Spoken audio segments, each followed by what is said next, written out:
everybody, it's Miss Beck, and we're coming live from Miss Beck's house. And today we're going to be doing a lesson on Native Americans, and the title of this lesson is Little Bear Goes Hunting. So the key purpose of this lesson is to review some key information about the Lakota Sioux. We're going to describe the life of a main character in a literary text, and we're going to understand the definition of succulent.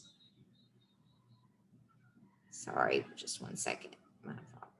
All right, so now we're also going to generate and respond to questions about several images. Okay, so I'm going to take you now to my PowerPoint here. And the title of our lesson again is Little Bear Goes Hunting.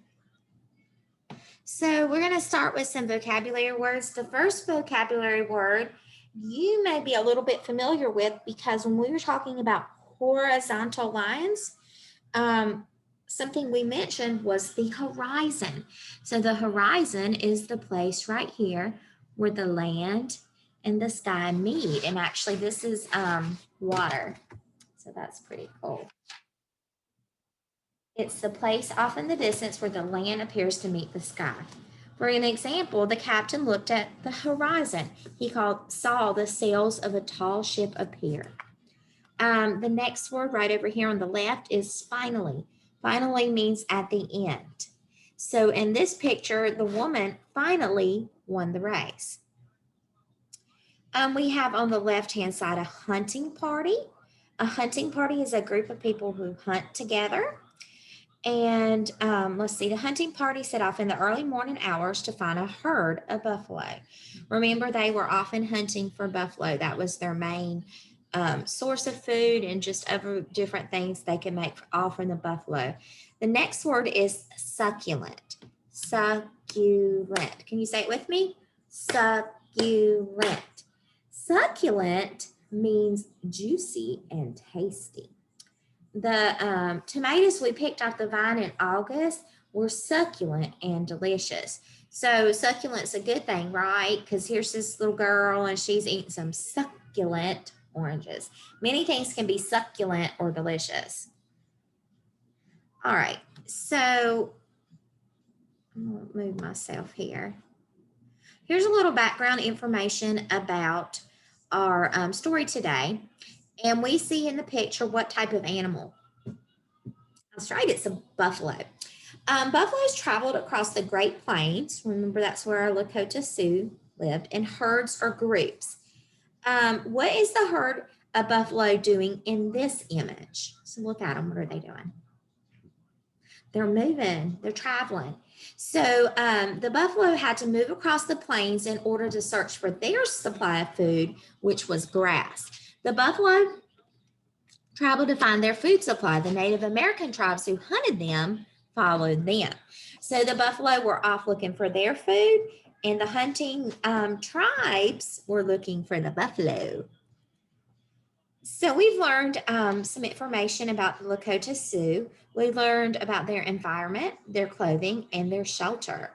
So let's take a look at these pictures here, and we can see a comparison between the students today and the Lakota Sioux. So in their environment, or where they live, in their clothing, how they dress, in their food, and also in their shelter. So that's a good contrast of how things look now and then how things looked when the Lakota Sioux. So today we're going to learn about Lakota Sioux and a young Lakota Sioux boy named Little Bear. We're going to listen carefully to find out more about the Lakota Sioux people and about buffalo hunting. I'm interested to hear this story. I liked this story the other day. And you remember the title of that story, Where Was Winona? I really enjoyed that story. I think sometimes when we can hear stories about kids at that time, whether they're fictional stories or not, they will help us understand life in that time. So Today we're going to learn about Lakota Sioux and a little boy named Little Bear.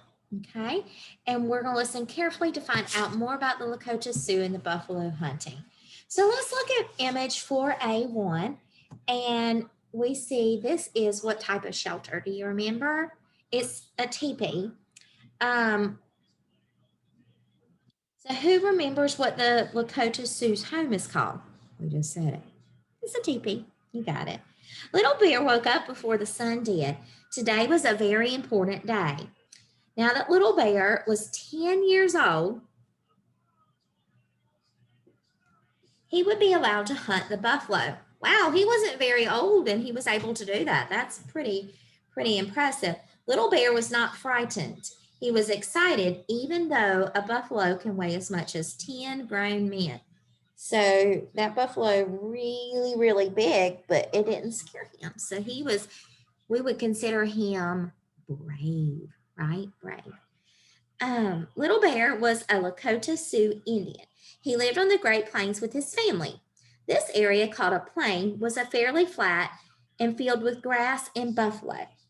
Here, the word plain describes a part of the United States where the land is flat and has lots of grass but very few trees. His home was wherever his family and the group of relatives placed their teepees. And remember, we discussed the other day how the women would build the teepees. Okay, so they would move these teepees around, and every time they set up to do more hunting, they would be able to follow the herds of buffalo. Okay, so they didn't just set up one place, they set up a bunch of different places as they traveled. So Little Bear and his family lived and depended on the buffalo. So what does that mean?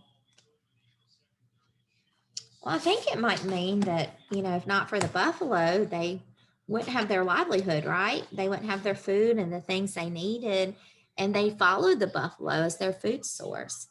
All right, so number 2, here is a herd of buffalo. The buffalo live on the Great Plains too. However, large herds of buffalo move down from place to place. They moved as they grazed on wild grasses and grow across the wide stretch of land. Because buffalo were their main food supply, the Lakota Sioux moved with the herds. They moved during the summer season. The buffalo provided Little Bear's people with fresh meat. The meat could be dried and turned into pemmican, and it can be stored for later use, especially in the cold winter months. In fact, every part of the buffalo had a special use for the people. The buffalo provided them with warm fur. Its hair was used to make rope, and buffalo bones were used to make knives, axes, and hammers. Even toys were made from the bones of a buffalo. That's really cool. So buffalo skin was also used to make teepees, clothes, bedding, and moccasins. Making these things was a job for women and girls. When he was younger, Little Bear had watched his grandmother, mother, and sisters while they worked. So looks like right here she's making some moccasins. Looks like maybe there's a drum. In the hide of the buffalo, using the hide of the buffalo to make clothing, it first had to be stretched and scraped. Then it was soaked and dried several times. After that, it was pulled and stretched to make it soft. So, I don't know, I can't really tell who's pulling what. She's sewing and she's putting it together. Perhaps she's pulling it. It's a little hard for me to tell. Lastly, or finally, it was ready to be cut and sewn into things Little Bear's people needed.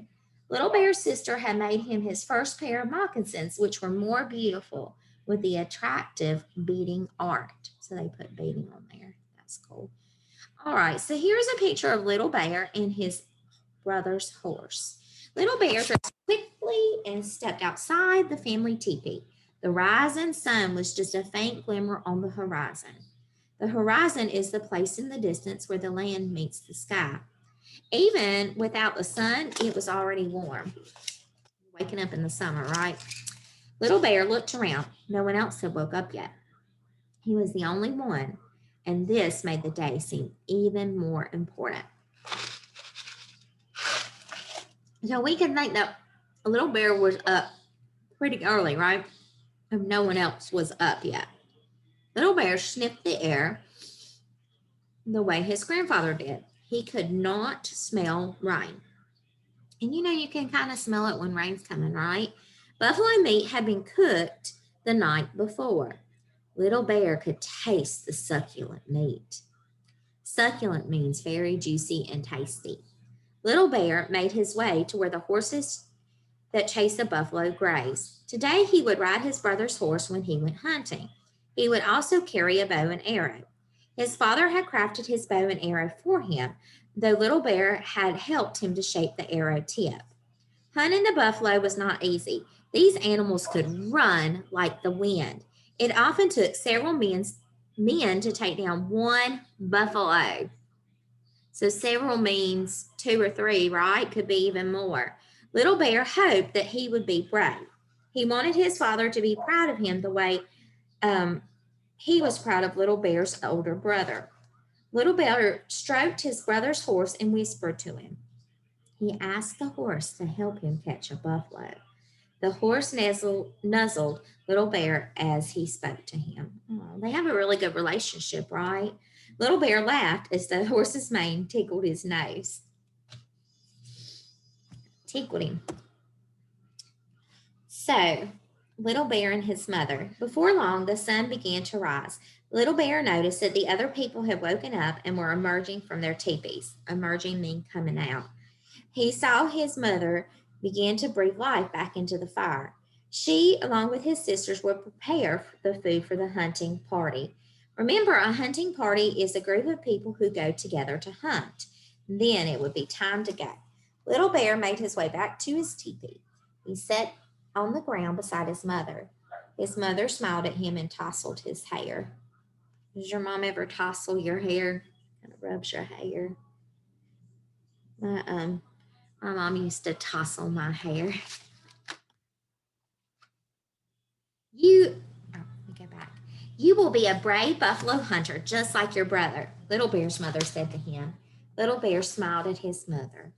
He knew she was wise and kind, and he loved her very much.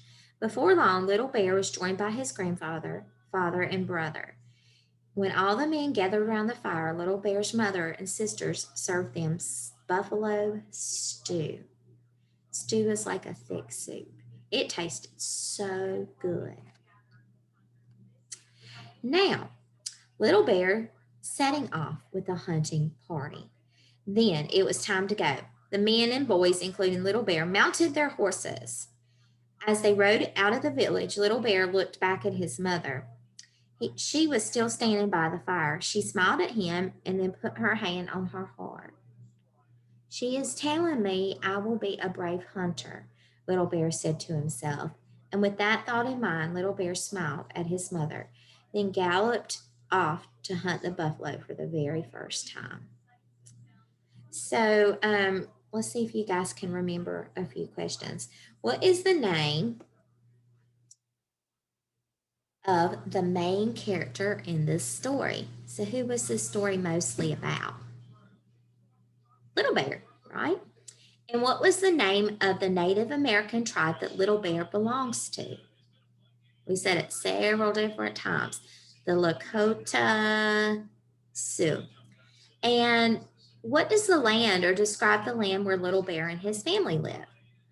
Do you remember what we call it? We call it a plain. A plain is a grassy, flat area. Now, at the end of this story, Little Bear was going to a hunting party with his first buffalo hunt. How do you think he felt when he was leaving the camp to go to the hunt? This think, pair, share. So you would just think about it and you would tell your grown up. So how do you think he felt when he was leaving the camp to go hunt? Remember, they said it was his very first time ever hunting buffalo. And what did they say about buffalo? Buffalo were big and strong and fast. So I think he was brave, but I think he might have also been just a little frightened or a little worried because he had never done it before. And those buffalo or not anything to just be easy with. You had to really, really focus and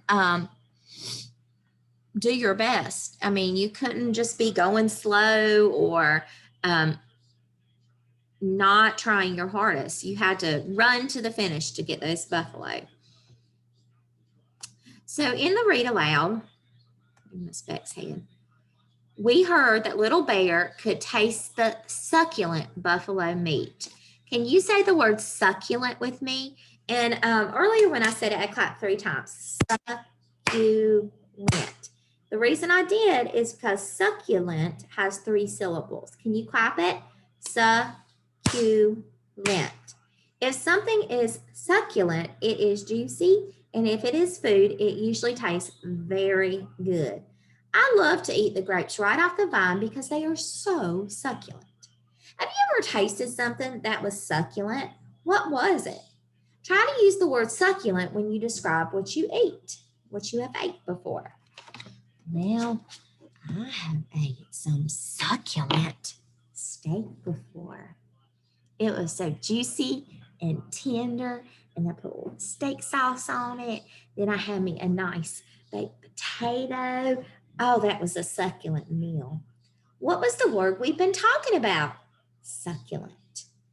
And you guys will be working on this right here, where we're going to draw a picture of something that is succulent. So we're going to do thumbs up if it is succulent, thumbs down if it is not considered succulent. All right. And succulent here. And then you see right over here, it's got like this through that, right? A circle with a line through it means like no, right? Not succulent. So number 1, a plump red tomato. Succulent? Not succulent. Well, probably depends on if you like tomatoes, but they can be succulent. Thumbs up. A dry piece of toast. That's not juicy, that's dry, right? Number 3, freshly picked strawberries. 2 thumbs up. Number 4, a moldy piece of cheese. Yuck. That is the opposite of succulent, and that's nasty. All right, number 5, a stale hamburger bun. Now, do you know what the word stale means? Stale means it's all dried out and yucky and crusty. So is that succulent or not succulent? We're going to go with not. Good job. All right, so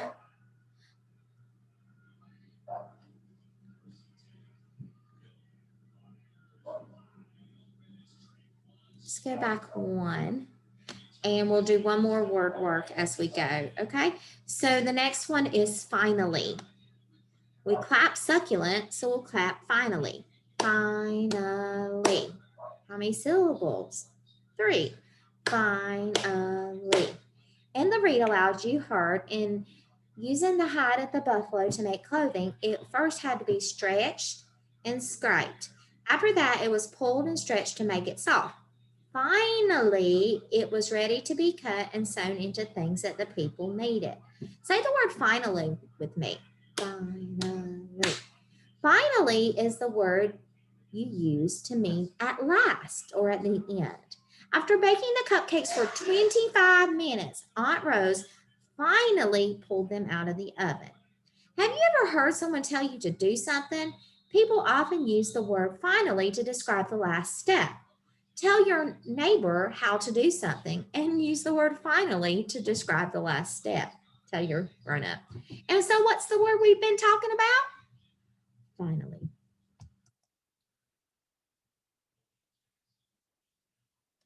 All right, friends, our next lesson will be lesson 5. And I'm going to stop sharing just for a minute and I'm going to go over our directions here. So lesson 4, Little Bear Goes Hunting.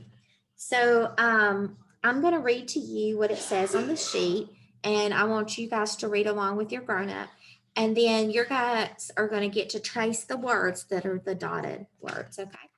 So Little Bear lives on the Great Plains. Right there, we're going to trace Great Plains. Little Bear's family moves to follow. Who did they move to follow? Buffalo. All right, so there's two things to trace up top. And when I hold them up here, they're just hard to see, but they are there and you'll see them on your worksheet.